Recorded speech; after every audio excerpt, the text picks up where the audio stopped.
Hello again, everybody. Welcome to episode 2 in The Narrative, your favorite podcast that was vehemently not a podcast until very recently. My name is Onset, and joining me, as always, is the icon of Halo, which I kind of regret saying now, but Andy, how are you, mate? That's a big mistake. I'm great. DreamHack Dallas, just a few days away.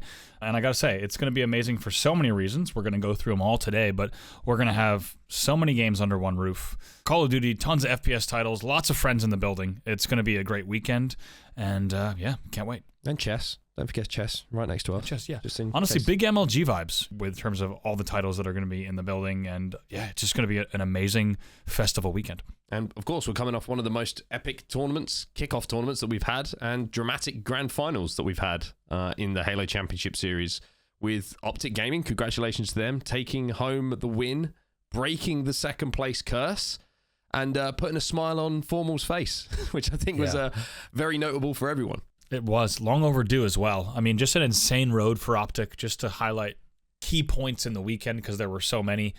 You had the Nemesis matchup, then you had the power outage. You had an insanely long Saturday for them, I think 14 hours of gameplay, somehow facing Shopify round 1 as a result. Then the Nemesis rematch, backs against the wall, down 2-0.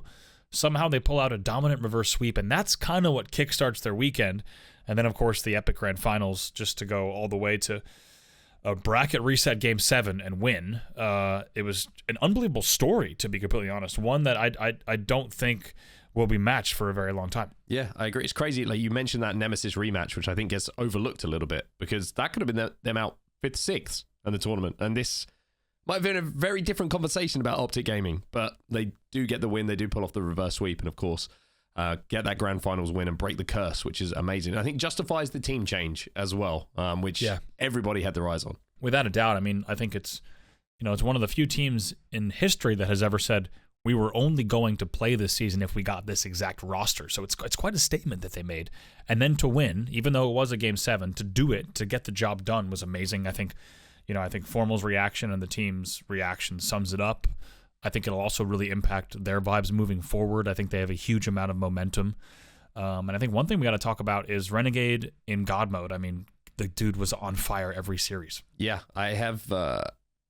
This is an event I look back on, and when I think about the performance from Renegade, it's that elimination bracket run. He dragged OpTic through some of those games and series. He was putting up ridiculous numbers and making huge plays that kept them in some games that looked a little bit dicey at points in that elimination bracket. And like we mentioned, the reverse sweep they pulled off against Nemesis. Renegade was the catalyst for that starting to take form. It was an incredible performance, and I think on Sunday everybody started to step up alongside him, but I think without Renegade on that Saturday, that long Saturday, we might not have seen OpTic making it through to Sunday, and I think he deserves a lot of love and a lot of plaudits from the community for that performance. I couldn't agree more, and to be honest, as the tournament has gotten even further in the rearview mirror, one thing that's hit me is was he a bit too much of an X factor? I think once Sunday hit, the whole team stepped up, but is it realistic to expect that from him every single series from now on? I just think he played at such a level, and OpTic wins it in a game 7 with a lot of kind of bumps along the road. Yeah, it makes me wonder about what level is going to be demanded of him this year. Yeah, I think it's a good question we'll have to look at moving forward, especially at DreamHack as well. Also need to highlight Lunchbox as well. The factor that he was back, and in those bumpy moments, there's not many better people you would want in your headset talking to you in those big moments. Yeah, I couldn't agree more. I think when it comes to Lunchbox, on a normal weekend where OpTic is in the winner's bracket the whole time, the things that he says to the team would be so important.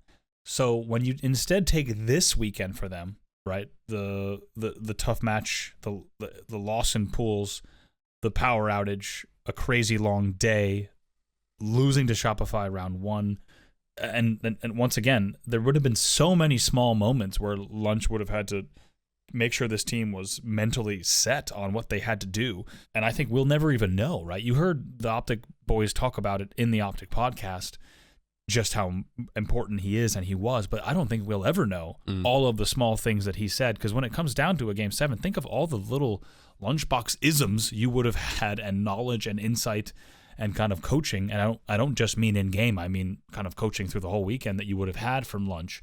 it just can't be overstated. I'm sure he was an enormous part of that, and will continue to be an enormous part of this team.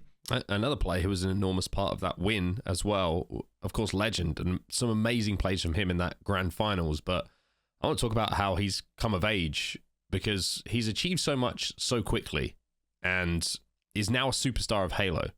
But to be able to say something just before a Game 7 after a crushing loss in Game 6, where OpTic are probably thinking, oh God, not again, not second place again, we're going to Game 7. For him to say the immortal line, don't worry, we're just being tested, and pick Formal up and lock Formal back in is, I think, just shows what, it's not just in-game that Sabri is a little bit special. It's that mentality as well, where it's like, he never feels out of it, regardless of what is going on. The way that he is wise beyond his years just continues to show tournament after tournament. The fact that he and Bound get the 4-peat, and then it required that much digging and that much even stoicism from Legend is pretty remarkable. And I think, when he started to write these chapters last year, I don't know if anyone knew just how icy he would get, but he's continuing to write a story that has otherwise been unwritten in professional Halo and even in very few places in professional gaming. What he's accomplished and the way that he's done it continues to be history defining. So if you're an OpTic fan, if you're a Legend fan, you're hoping that he's just getting started. Yeah, for sure. I think everyone is becoming a Legend fan if you weren't already. And I think we saw OpTic getting better and better as the reps were put under the belt, so to speak, as that tournament went on. The elimination bracket run, probably looking back on it, was a good thing for them, because they had to play so many games, so many game types, and just not overthink things and just play Halo, right? And I think my question to you is, do you think this OpTic roster now becomes scarier as the year goes on and they get more and more tournament games under their belts? Yeah, I think if they continue at this trajectory, every single series that they play, they will get a little bit stronger. It certainly felt that way in Arlington, and you could feel it, like, because these are only 3-day tournaments. You're watching the rapid change of how this team was playing from the first series all the way to the end. And I think they've got huge potential to continue to snowball. I think Maniac and APG also said it best. This is like LAN series, and that really defines your character, your resilience, and we're absolutely seeing it. So I think if they continue with the same attitude and also the same humility, right? That event required a lot of humility. They had to understand, okay, we just lost to a team we should not have lost to, right? We just lost a Game 5 in a series we should have 3-0'd. Like, they had to constantly be very realistic with themselves about exactly where they were in that tournament. There was no room for ego. There was no room for kind of wanting to wind back the clock and do things differently. It required a huge amount of humility. So I think if they continue to bring that attitude, and also remember, we won, but we won in a Game 7, and it was a Slayer where if a few things go differently, we don't win the tournament. So I think if they continue to bring all of that into the season, they will continue to kind of build that momentum and that strength. Yeah. OpTic favorites going into DreamHack, you think? I personally do think they are favorites. I agree. I think they're the favorites, and not just because of if we look at the bracket, I don't think most fans are looking at that bracket and saying, look, OpTic won, and therefore they are the favorite. I think it's instead it's this huge momentum story. And I think their Game 7 win, even though it was like a $40,000 Slayer alone, it's almost disproportionately much larger than just that game win. It meant so much to the team. It cemented the team change. It cemented like Formal's decision to continue competing in Halo. It was this massive thing, right? OpTic wins at home for the first time, right? They finally beat Shopify after all the Kason drama with no bracket reset. There was so much loaded into, and like even Formal's, like we talked about, Formal's career, right, is being discussed.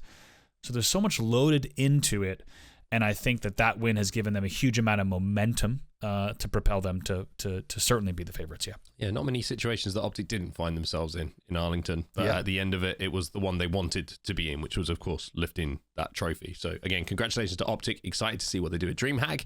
And let's talk a little bit about the team, of course, who played their part in that grand final, but came up a little bit short, and that's Shopify Rebellion. And we're kind of looking at how do they respond. You could argue, how do they bounce back? Because a lot of people going into that event were seeing them as the favorites. And will their attitude be, we were one Slayer away from winning our first tournament? And for last shot on cycle, one Slayer away from winning their first ever tournament, or it'll be a bit of a re-evaluation of their approach, especially in that grand final, because even though we look at the Game 7 and it looks like it went the distance, everyone's very quick to forget that first series was a 4-0 to OpTic. Yeah. And I think Shopify will probably look at that and be like, we cannot let that kind of thing happen again. Yeah, I think it's a little bit of both in terms of the attitude.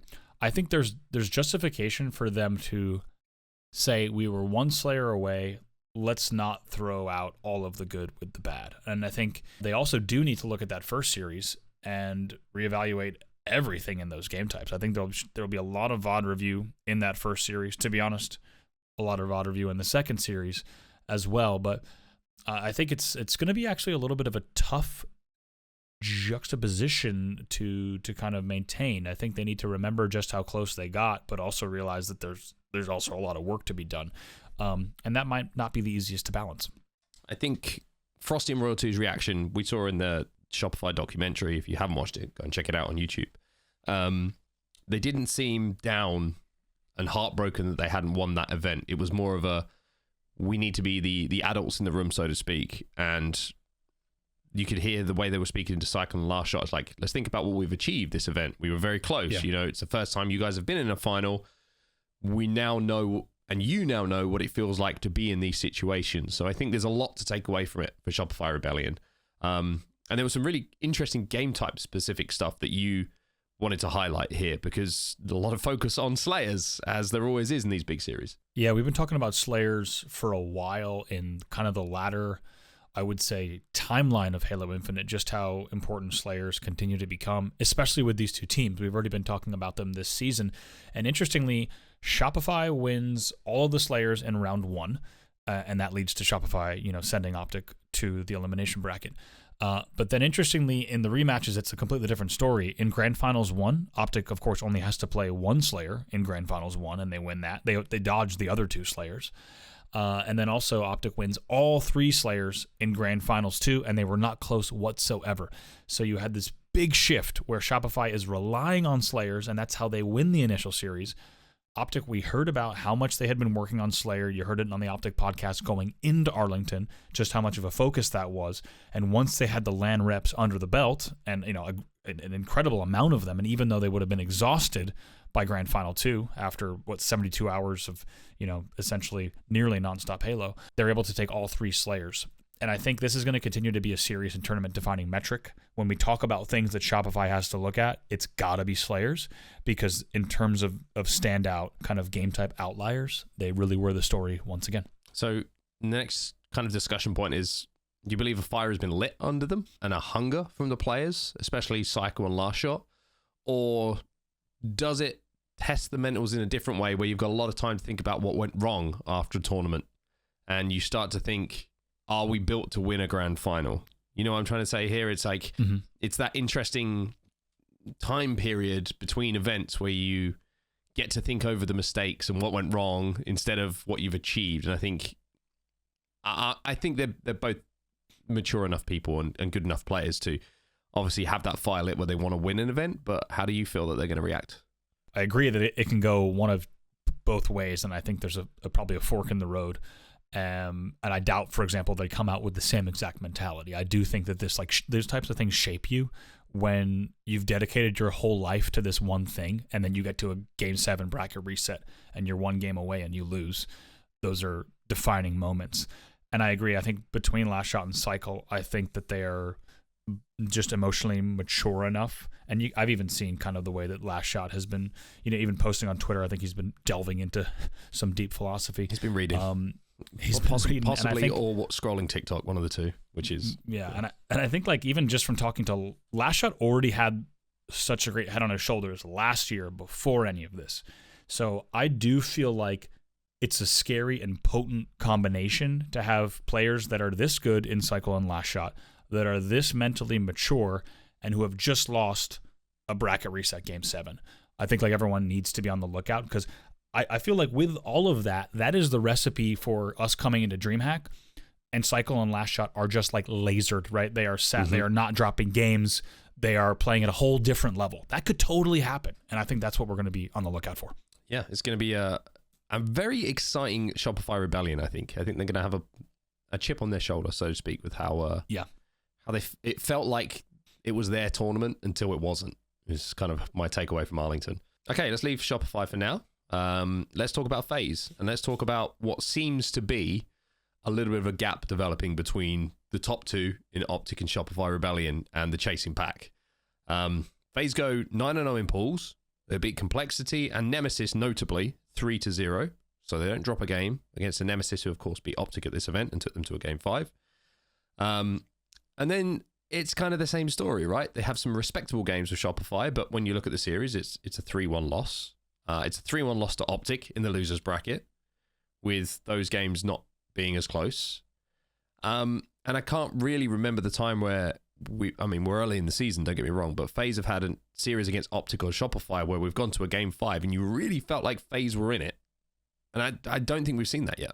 Yeah, I think there's just a large gap right now between FaZe and any time they seem to match up, like you said, against the current numbers 1 and 2. And the question really is, how do they shrink that chasm? The gap feels pretty big. Even though there was a few 2-1 games, for example, in that Shopify series, the OpTic series was nowhere near as close. And I think the tough thing is that it seems like FaZe is smooth sailing past any other opponent, but when they get to these other teams in the top 4, it's kind of like you're only going to have this 5-game series to prove that you've done all this work, and it's going to continue to be like an any given series kind of moment. And I think they're going to need to make sure that they're really looking at, it's probably game type specific work where they'll know when are they going to play the big teams, look at the game types in those series. And of course they're already doing this, but I think with this specific scenario they find themselves in, it really needs to be that on the back of their hand, they know exactly what the winners round 2, right, round 3 matchups are in winners bracket. They know exactly what the series are and who their likely opponent is. I think it needs like that level of preparation, not just we're ready to play any team. I think they need to do that too, but I think it's going to require a really specific look at, okay, how do we make sure that we don't continue running into the big 4 and then finding ourselves losing series 3-1. Just felt like they were missing a little bit of magic in those series to me. I don't know what it was. Like we mentioned Renegade, we mentioned, seeing what Frosty's done so far this season. Just felt like FaZe are maybe missing a little bit of magic. And I think there was a bit of frustration in the team after the event as well, about the result. And not so much the result and the placing, but the results against the big teams. I think they wanted to prove that they were a bit closer than I think the community felt that they were. So we'll have to see how FaZe obviously perform at this event. And if things go the same way, if there's going to be maybe some conversations to be had. Speaking of serious conversations, let's talk about Space Station Gaming. Is it time for a serious conversation, Andy? I don't know if it is yet, but I have a feeling you're thinking it might be time. I have worries and reservations, and we've talked about this a lot away from the podcast. Talent is one thing, and it's undoubtable in this lineup. Everyone's amazing individual players, but chemistry is another. And I feel like you can do as much VOD review as you can. You can do you can pick apart every single scenario, but chemistry in the moment is something that you can't teach. And I think you just have to have it. And I think when you look at their results, not just at this event, but also some scrim results as well. They were 3-0'd by Shopify. They were 3-0'd by OpTic. They scraped through against Cloud9 in a game 5. They dropped a game against Zero Tenacity. And even though they're winning those series, they won that Zero Tenacity series, they won the Cloud9 series, you get the feeling that an OpTic or a Shopify Rebellion makes those series a lot more comfortable. And we hear a lot about, we've heard it from the players themselves, they believe that the ceiling is high, but how long does it take to get to that ceiling? And is that ceiling obtainable before everyone gets fed up of chasing it? Yeah, and the question I think for DreamHack specifically is, if the results are the same, and the way that they play is the same, the placing is similar, and the series results are pretty similar, do they begin evaluating a change? You have to think it would be something that was at least thought about or discussed. Yeah, I mean, I'll be straight up here. I struggle to see them reaching. I struggle to see them winning a tournament at the moment. I can't like visualize it. I think at the moment they struggle to get to a final, which is a big concern for me. If they're getting to a elimination bracket final and they're close games, they get into a winners bracket final, everyone can start to believe. But my worry is at the moment I can't see them beating a Shopify in 2 series in a grand final. I can't see them beating OpTic in 2 series in a grand final. Do you feel the same, or do you feel like there's some light at the end of the tunnel, however long that tunnel may be? Yeah, I think that they can win events. For me, the question is, how long of a runway do they give themselves? When I think of these 4, I can visualize them holding up a trophy this year, but I don't. For example, if DreamHack's the same, if the events that follow are similar but they're inching closer, how long do they give themselves? I think there needs to be notable and like undeniable improvements starting with the DreamHack for that to be a real possibility. Do you feel like they improved from the Ksan Invitational to this event at Arlington? I wouldn't say so with game scores individually. I think if I went and watched every single one of their, if I had the luxury of watching every single one of their games from their POVs, I do think that there could be some things on paper where you're like, actually these are clicking, and let's look at these. We could go in and say, let's look at all the 2-1 hill games that they lost and the 2-1 ball games that they lost, and let's take a look at how they played. I do think there could be things that we could pick out where you could end up with a pretty clear argument that they improved. But at the end of the day, we have to look at series. And like you said, a 3-0 result against Shopify, a 3-0 against OpTic, and only taking down C9 3-2, it isn't enough.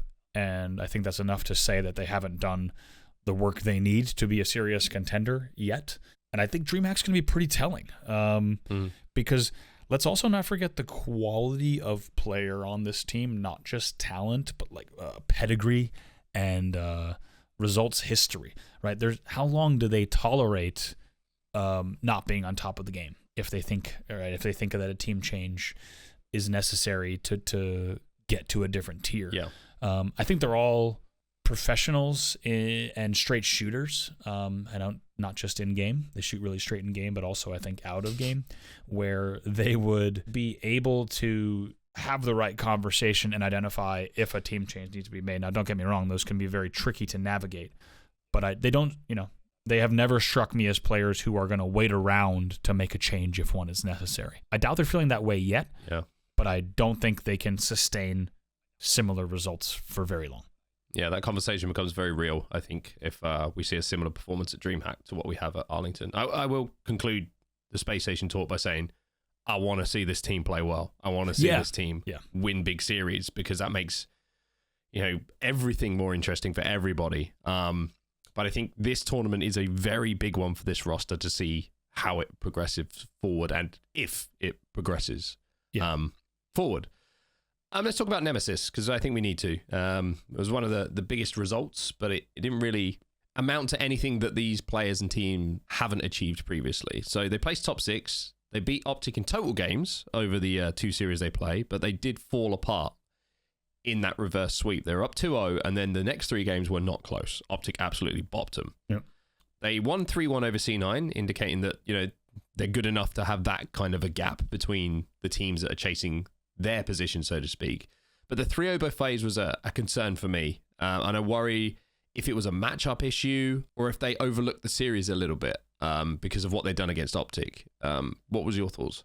Yeah, I think my first thought was that it was a matchup issue, because you might have even heard Formal say after the tournament that he thought that FaZe did not play the same Nemesis, were his words, especially after, the battle that they had to go through. So I think when you look at that can happen from tournament to tournament, where, Team A beats Team B, right? But Team C is beating Team A type deal. That generally, as you said, indicates that it's a kind of a matchup and a game type matchup thing. I definitely think they could have overlooked FaZe. I think when you're coming in and having such good games against OpTic, who has just done everything they've done preseason and at Ksan, it might have been maybe a bit too much of a confidence boost, but I think it probably is more likely down to game types. So the question is, can they make the next step? And it feels like a big one in terms of being able to make sure, they beat OpTic the first time. It's almost as similar, right? It's kind of European deja vu. Yeah. To be able to take down OpTic in an early series and then not close it out later. So they've got all the pieces together. It feels like they need to make sure that they have, I think the two pieces of the puzzle is the clutch factor in those big series, and then a very specific awareness of how they match up against the other teams in the top four. Yeah, I mean, can they make the next step is a conversation I think we're going to be having for the rest of this season. I'm sure that everyone who's listening has got their thoughts on how they do. I would love to see all 4 Nemesis players rent a little place in Texas for a season. Obviously, there's some complications on that, but if they could make that work, that would be pretty cool. Yeah. Yeah, an interesting one because top 6, again, look good against some of the big teams, but again, it's just that one series that they slip up on that makes them still seem a little bit off the pace. But again, impressive from Nemesis, and I'm excited to see if they can continue to get better and better as well. Okay, let's talk team moves. We have Lethal going to Cloud9, which is very exciting. I think everyone's happy to see Lethal back on Cloud9. That team looks very deadly now and even arguably scarier. We have Manny going back to TSM, which means the boys are all reunited now, which is a roster that's performed very well. We top 4 at World Championships. We have Cherished and Avuchi going to Complexity. And then we have Omit entering the space as well. So welcome to Omit, picking up Ezo, Huss, Collect, and Mortally. And then I'll let you talk about the new Envy roster because everyone's obviously excited to see Envy back and entering the space. And there's a lot of history with the organization and the Halo Championship Series. Yeah, great to have Envy back. The roster is Precision, Descendant, Piggy, and Yaxin. And I think it's a great pickup. And of course, they've been doing great online. And it's a really welcome change, I think, because especially the previous LG roster that Piggy and Yaxin brought to Arlington, despite the very good seed that we discussed on the last show, they did not get out of groups in Arlington. A team change was definitely needed.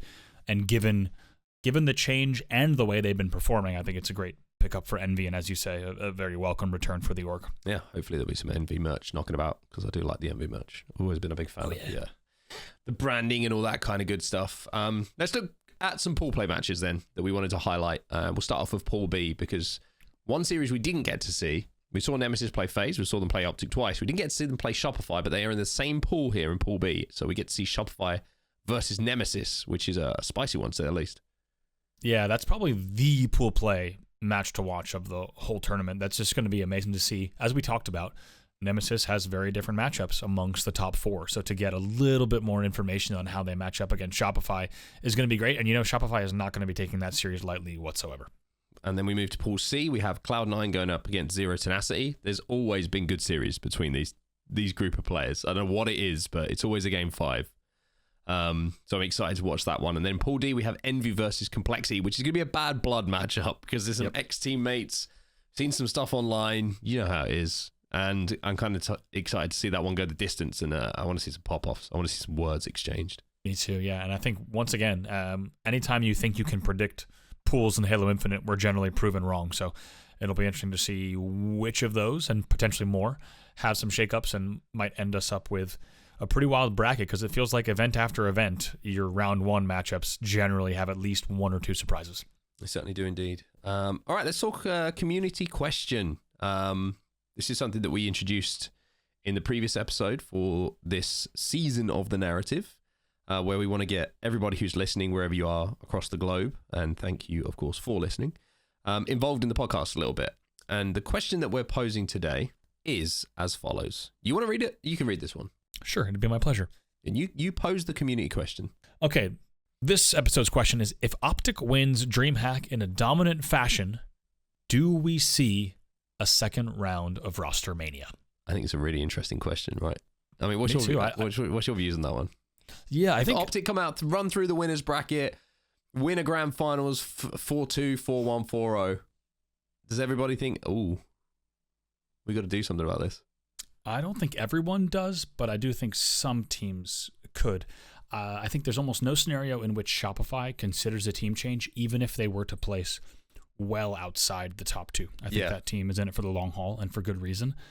However, I think if you have the same results series-wise, or maybe even worse, for FaZe or SSG, and you have, either OpTic or Shopify kind of dominating, I think then that there is at least a consideration. Now, how big is the size of those team changes that are being considered and the scope? I think that's really tough to say, but I do think that we're getting to a point where the discussions would at least begin.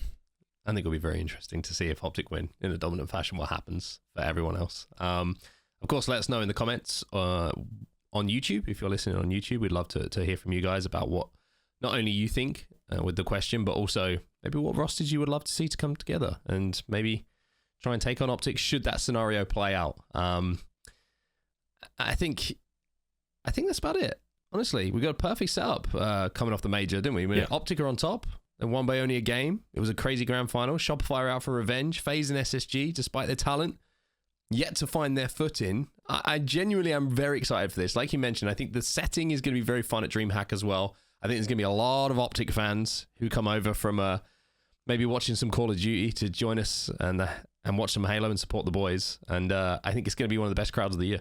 I think so too. I think the way, like you said, the way that the story is set up for this year, we'll have even more people tuning in. We should mention like record viewership, highest viewership for the game in years for that grand final. And it's unsurprising given the kind of the theatrics and dramatics of it all.